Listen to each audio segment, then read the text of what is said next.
आशा करता हूँ दोस्तों आप सब अच्छे होंगे। मेरा नाम है Jitendra Kumar Singh, tricky maths family में आप सभी का स्वागत करता हूँ। आज के इस सेशन में मैथ के एक ऐसे पोर्शन को हम लोग पढ़ने वाले हैं जिसमें मोस्ट ऑफ स्टूडेंट को प्रॉब्लम का सामना करना पड़ता है। ठीक है, बेसिकली होता है क्या है कि उन लोगों का जो बेसिक है वही सही ढंग से कंप्लीट नहीं हो पाती, जिसकी वजह से जब भी वो क्वेश्चन करने बैठते हैं तो उनको काफ़ी प्रॉब्लम का सामना करना पड़ता है।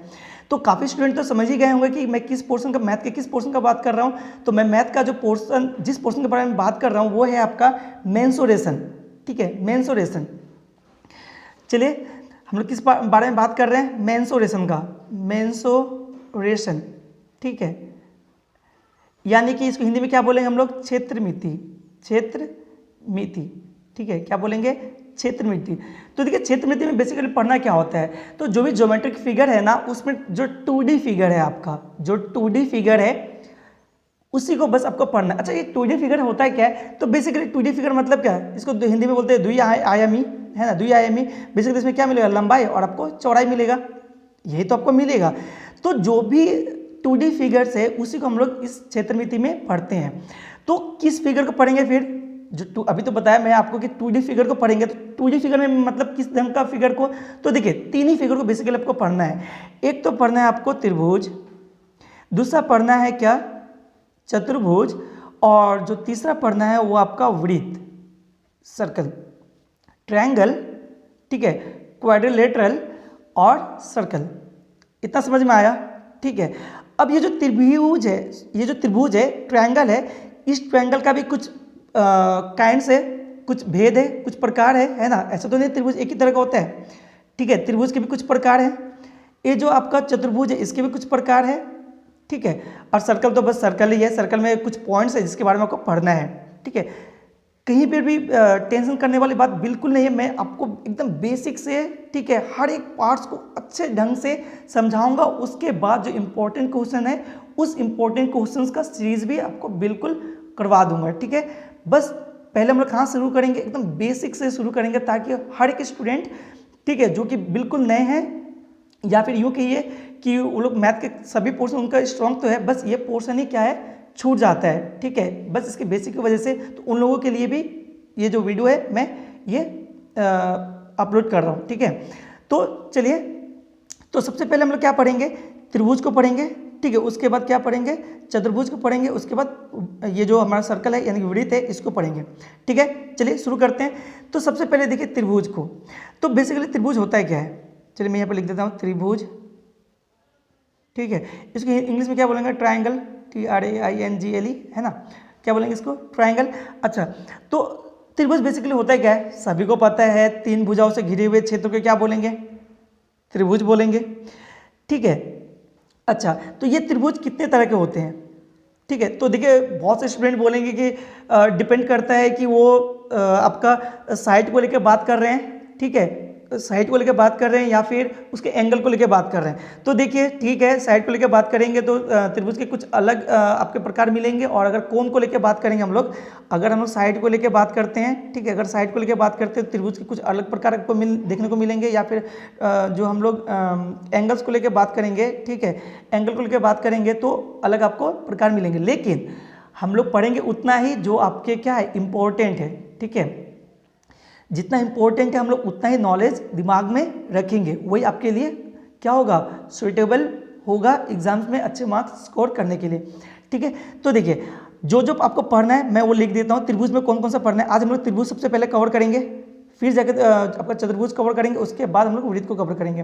तो देखिए जो त्रिभुज है, त्रिभुज में आपको कौन कौन सा चीज़ पढ़ना है, मतलब त्रिभुज के जो प्रकार है इस प्रकार में कौन कौन से प्रकार को आपको पढ़ना है, ठीक है। तो देखिए सबसे पहले जो आपको पढ़ना है, सबसे पहले जो आपको पढ़ना है वो पढ़ना है समबाहु त्रिभुज, समबाहु, ठीक है, त्रिभुज। पहले क्या पढ़ना है, समबाहु त्रिभुज। दूसरा क्या पढ़ना है, दूसरा पढ़ना है आपको समद्विबाहु त्रिभुज, ठीक है, समद्विबाहु, ठीक है, समद्विबाहु त्रिभुज, ठीक है। तीसरा क्या पढ़ना है आपको, तीसरा कौन सा पढ़ना है, तीसरा पढ़ना है विषमबाहु त्रिभुज, विषमबाहु त्रिभुज। चौथा कौन सा पढ़ना है, तो आपका जो चौथा पढ़ना है, ठीक है, जो चौथा है वो है आपका समकोण त्रिभुज, ठीक है, समकोण त्रिभुज। तो ये 4 त्रिभुज जो है आपको अच्छे ढंग से इसके बेसिक्स को, जो भी इससे बेसिक्स रिलेट करते हैं, उन सभी को आपको बहुत ही ध्यान से जानना है, समझना है। वैसे मैं बहुत ही अच्छे ढंग से आपको बताने वाला हूँ, बस ध्यान से आप देखते रहिए।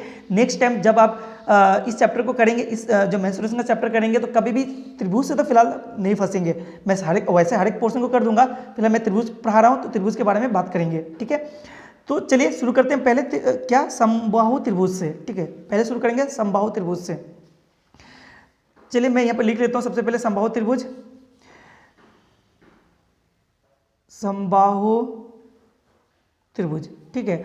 आप चाहे तो नोट्स भी बना सकते हैं इससे, ठीक है। नोट्स चाहे तो क्या बना सकते हैं।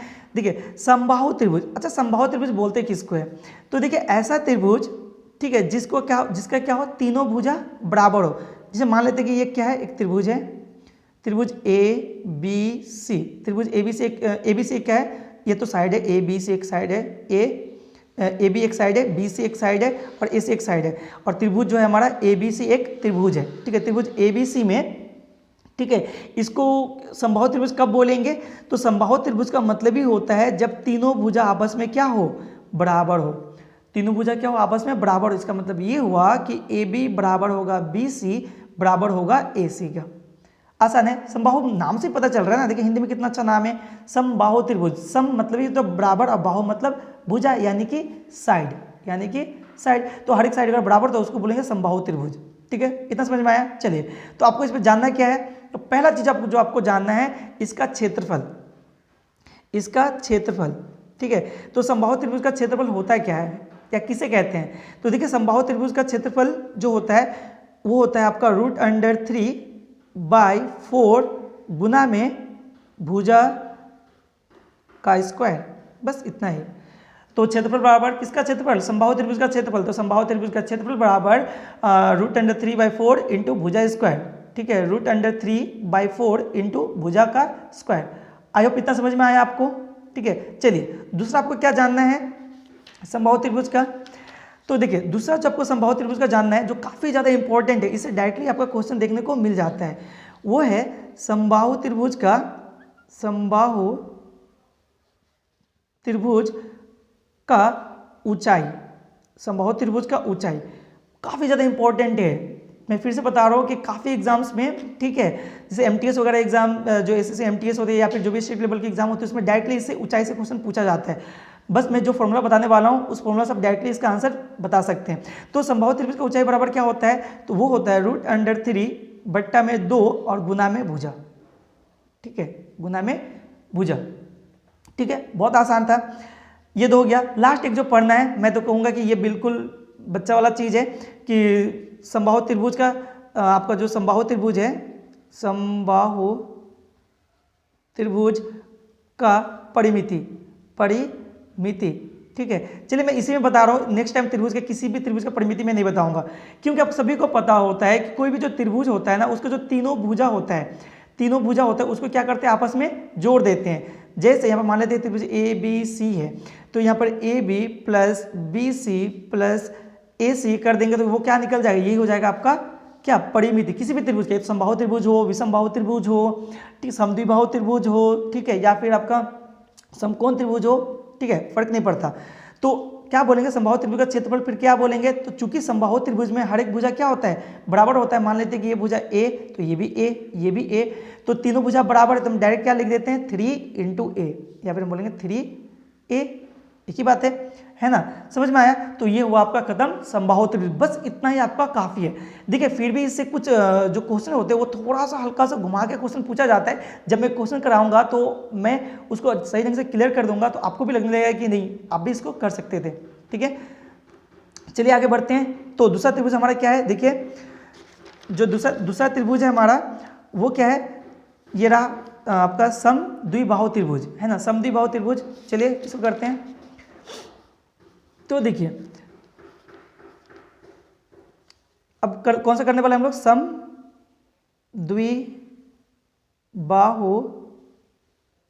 त्रिभुज। तो देखिए समद्विबाहु त्रिभुज का मतलब क्या है, सबसे पहले तो मतलब समझिए इसका, समद्विबाहु त्रिभुज का मतलब क्या है। तो मान लेते हैं कि एक त्रिभुज है, ठीक है, मान लेते हैं एक त्रिभुज है ए बी सी। तो अब समद्विबाहु त्रिभुज मतलब क्या, देखिए सम मतलब बराबर, द्वि मतलब दो, दो, ठीक है, और बाहु मतलब भुजा। तो ऐसा त्रिभुज जिसमें दो भुजा बराबर है, मान लेते हैं कि ए बी और ए सी आपका क्या है, आपस में बराबर है। मान लेते हैं कि ए बी बराबर ए सी, यानी कि दो भुजा आपका बराबर हुआ है, तीसरा अलग हो गया, तो इसको हम लोग क्या बोलेंगे, इसको बोलेंगे ये जो त्रिभुज हुआ ये हुआ समद्विबाहु त्रिभुज, ठीक है। इतना समझ में आया, समद्विबाहु त्रिभुज नाम से आपका क्या है, क्लियर है।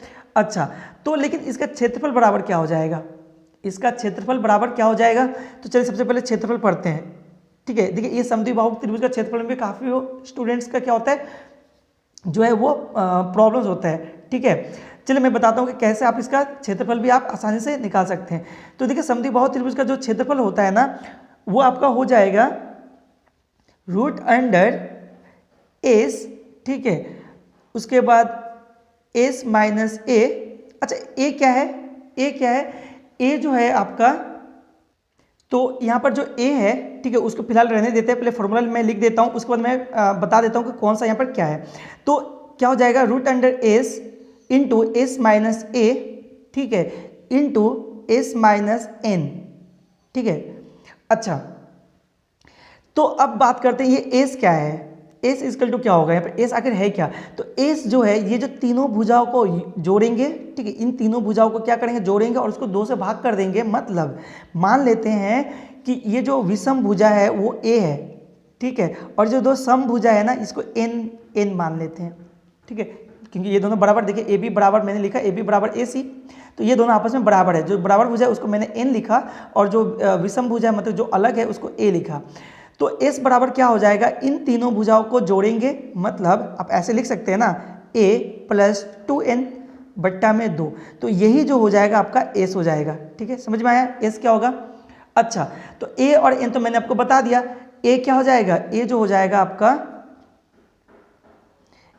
ए जो हो जाएगा आपका क्या, ए हो जाएगा आपका विषम भुजा, है ना, विषम भुजा, ठीक है, और जो एन हो जाएगा वो क्या होगा, सम भुजाएं, ठीक है, सम भुजाएं, ठीक है। अच्छा, एक चीज यहां पर देखिए, ये एन मतलब ऐसा नहीं कि आप दोनों को ले सकते हैं, एन सिर्फ एक एन को लेंगे, है ना, एक ही भुजा को लेंगे और इंटू 2 करेंगे, मतलब दोनों का हो जाएगा, ठीक है। जो भी हो, आई होप आप समझ ही गए होंगे इस फॉर्मूला से। तो क्या कर सकते हैं आप इस फॉर्मूला से, मतलब root under S, S minus A, S minus N, तो इस फॉर्मूला से आप क्या निकाल सकते हैं, क्षेत्रफल निकाल सकते हैं, किसका, समद्विबाहु त्रिभुज का। आई होप आप समझ गए होंगे, ठीक है। समद्विबाहु त्रिभुज का जो क्षेत्रफल है वो कैसे निकालते हैं आगे। अच्छा, आगे अगर हम बात करें कि समद्विबाहु त्रिभुज का ये जो आपका समद्विबाहु त्रिभुज है, ठीक है, ये जो समद्विबाहु त्रिभुज है इसका अगर हम परिमिति का बात करें, तो परिमिति का बात करें तो क्या होगा, तो परिमिति बराबर तो आपको पता ही है क्या होता है, कोई भी जो त्रिभुज है, कोई भी त्रिभुज है उसके तीनों भुजाओं का योग, वही होता है परिमिति। चलिए मैं ये आपको तो पता ही है, ठीक है, इसके बारे में डिस्कस करके कोई फायदा है नहीं। आगे बढ़ते हैं, तो इस तरह से हमारा जो ये आपका समद्विबाहु त्रिभुज है वो भी आपका खत्म हुआ। बस इसमें ये क्षेत्रफल निकालना ही जानना था आपको। आगे बढ़ते हैं, अगले जो त्रिभुज है हमारा, अगला त्रिभुज कौन सा है, तो अगला त्रिभुज जो है वो है विषमबाहु त्रिभुज, सॉरी हाँ विषमबाहु त्रिभुज, क्योंकि समद्विबाहु त्रिभुज हमने कर लिया, ठीक है, समद्विबाहु त्रिभुज हमने क्या किया, अभी भी खत्म किया। अब हम लोग पढ़ेंगे विषमबाहु त्रिभुज, ठीक है, विषमबाहु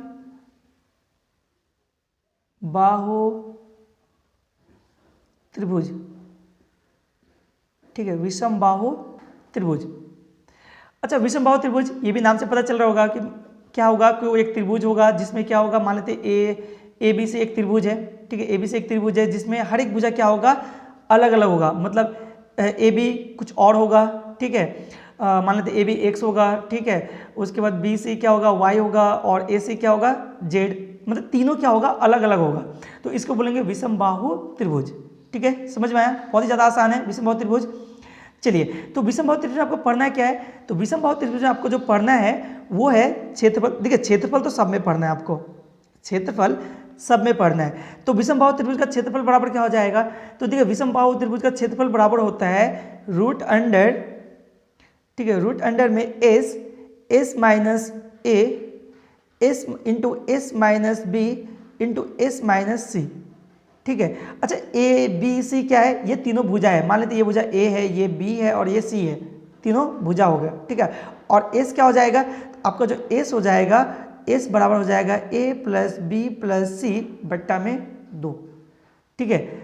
समझ में आया एस क्या होगा, बस इस फॉर्मूला पे आप जो भी डिजिट्स आपका गिवन होगा या फिर जो भी साइड्स वगैरह गिवन होगा उसको पुट करेंगे और आपका आंसर आसानी से निकल जाएगा। आई होप आप समझ गए। तो ये भी हमारा विषमबाहु त्रिभुज भी खत्म, इसमें इतना ही पढ़ना था। विषमबाहु त्रिभुज में भी हमें क्या, बस इतना ही पढ़ना था। आगे बढ़ते हैं, अगला जो हमारा लास्ट त्रिभुज जो हमको पढ़ना है वो करते हैं। अच्छा तो देखिए जो हमारा लास्ट त्रिभुज है वो कौन सा है, समकोण त्रिभुज, समकोण त्रिभुज, त्रिभुज है ना, समकोण त्रिभुज। समकोण त्रिभुज मतलब क्या, ऐसा त्रिभुज जिसमें एक भुजा क्या हो, समकोण हो। जैसे देखिए यहाँ पे क्या है 90 डिग्री है, समकोण मतलब क्या 90 डिग्री, ठीक है। ऐसा त्रिभुज जिसमें एक जो कोण होगा वो क्या होगा 90 डिग्री, मान लेते हैं कि ए बी सी एक क्या है त्रिभुज है, ठीक है, जिसमें एक कोण क्या आपका 90 डिग्री का है, तो ये क्या बन गया आपका समकोण त्रिभुज। तो इसमें भी क्या पढ़ना है, क्षेत्रफल पढ़ना है। तो सबसे पहले क्षेत्रफल, तो क्षेत्रफल बराबर समकोण त्रिभुज का क्षेत्रफल बराबर हो जाएगा 1/2 गुना में, ठीक है, गुना में आधार, ठीक है, और गुने में ऊंचाई। तो इसमें आधार कौन सा होगा इस त्रिभुज में, ये वाला आधार BC, और ऊंचाई कौन होगा AB, ठीक है, समझ में आया। या फिर अच्छा एक चीज मैं आपको यहाँ पर बता दूं, देखिए बहुत सा ऐसा त्रिभुज होता है जिसमें आपको ऊंचाई गिवन होता है। जिस मान लेते हैं कि एक त्रिभुज है, आपको बताएगा नहीं वो किस तरह का त्रिभुज है, ठीक है, आपको बिल्कुल ही नहीं बताएगा कि वो किस तरह का त्रिभुज है, बस आपको बता देगा कि ठीक है कि एक त्रिभुज, चलिए मैं इधर करके दिखाता हूँ, ठीक है कि कोई एक तरह का त्रिभुज है जिसका ऊंचाई है 4 मीटर का, ठीक है, 4 मीटर का, ठीक है, और बोल देगा कि उसका जो आधार है ना, उसका आधार है मान लेते कि आपका 5 मीटर का, तो इसका इसका क्षेत्रफल बताइए। तो देखिए जब भी इस तरह का आपका क्षेत्रफल दे, जब ऊंचाई दे दे, ठीक है, और आधार आपको पता हो उस त्रिभुज का, तो क्षेत्रफल भी इस ढंग से ही निकालेंगे, ठीक है, जिस तरह से समकोण त्रिभुज का क्षेत्रफल हम निकाले उसी ढंग से निकालेंगे, मतलब 1/2 इंटू आधार गुने ऊंचाई, ठीक है। बहुत कोई इसको डायरेक्ट बोलता है, जैसे समझिए कि आपका मान लेते हैं कि ये आधार गुने ऊंचाई, ठीक है, और भाग दोनों को गुना कीजिए और 2 से भाग दीजिए, आपको जैसे सुविधा हो आप वैसे कर सकते हैं, ठीक है। चलिए आगे बढ़ते हैं। अब देखिए ये जो समकोण त्रिभुज है इसमें एक चीज आपको और पढ़ना है, ठीक है, एक काफी ज्यादा इंपॉर्टेंट रिलेशन है। वो रिलेशन कौन बताता है, पाइथागोरस का। जो पाइथागोरस एक थ्योरम है जिसमें हमको क्या पढ़ने को मिलता है कि हमेशा जो कर्ण होता है ना, कर्ण होगा, कर्ण का जो स्क्वायर होगा वो हमेशा √, ठीक है, आधार का स्क्वायर होगा प्लस लंब का, सॉरी देखिए कर्ण बराबर, सिर्फ स्क्वायर तो नहीं होगा यहाँ पे, कर्ण बराबर जो होगा वो √अंडर आधार का स्क्वायर प्लस लंब का स्क्वायर होगा, ठीक है। या फिर कुछ आप ऐसे समझिए कि अगर आप कर्ण का स्क्वायर करेंगे, ठीक है, एक ही बात है, कर्ण का स्क्वायर करेंगे तो वो आपका आधार के स्क्वायर प्लस लंब का स्क्वायर के बराबर होगा, ठीक है। ये काफ़ी ज़्यादा इंपॉर्टेंट रिलेशन है जो कि काफ़ी ज़्यादा हेल्प करने वाले हैं बहुत से क्वेश्चंस को सॉल्व करने। इवन ये जो रिलेशन है वो आपको जो क्वाड्रिलेटरल्स है यानी कि जो चतुर्भुज है उसमें भी हेल्प करेंगी सॉल्व करने के लिए, ठीक है। तो आई होप आपको इतना समझ में आया होगा, ठीक है। तो ये तो थी त्रिभुज के बात, ठीक है, जिसमें हमने लगभग पूरे जो भी त्रिभुज थे सभी को हमने कवर किया। अब इससे बाहर आपका बिल्कुल ही नहीं रहने वाला। जो भी छूट-पूट कुछ पॉइंट्स बचती हैं मैं तो बताया ही कि उन पॉइंट का मैं अलग से एक वीडियो अपलोड करूंगा जहाँ पे जो इंपॉर्टेंट पॉइंट्स है, मेंसुरेशन से इंपॉर्टेंट पॉइंट्स है उसको बताऊंगा, ठीक है। जो इंपॉर्टेंट पॉइंट्स है, ठीक है, उसको बताऊंगा, सिर्फ वो पॉइंट ही रहेंगे जिसमें काफ़ी ज़्यादा इंपॉर्टेंट क्वेश्चंस को सॉल्व करने का जो सबसे आसान तरीका हो सकता है उस पॉइंट के हेल्प से वो भी मैं आपको बताऊंगा, ठीक है। तो चलिए इस वीडियो में बस इतना ही। आगे का जो बेसिक का पार्ट करेंगे जो कि पार्ट 2 होगा, ये हमारा बेसिक का मेंसुरेशन का जो बेसिक था उसका पार्ट 1 था, ठीक है। ये जो हमारा मेंसुरेशन का जो बेसिक है ये हमारा क्या था, बेसिक, ये हमारा था बेसिक का पार्ट 1, ठीक है। इसके बाद हम लोग क्या करेंगे, बेसिक का पार्ट 2 करेंगे। नेक्स्ट जो करेंगे बेसिक का पार्ट 2 करेंगे जहाँ पे मैं आपको क्या बताऊंगा, जो आपका क्वाड्रिलेटरल है यानी चतुर्भुज है, चतुर्भुज का जो बेसिक है वो बहुत ही सही ढंग से एकदम एकदम ईजी तरीके से आपको सिखाने वाला हूँ। ठीक है, चलिए तब तक थैंक यू, पढ़ते रहिए, सीखते रहिए। अब मिलते हैं अगले पार्ट में, जो कि हमारा बेसिक का पार्ट 2 होने वाला है। ठीक है।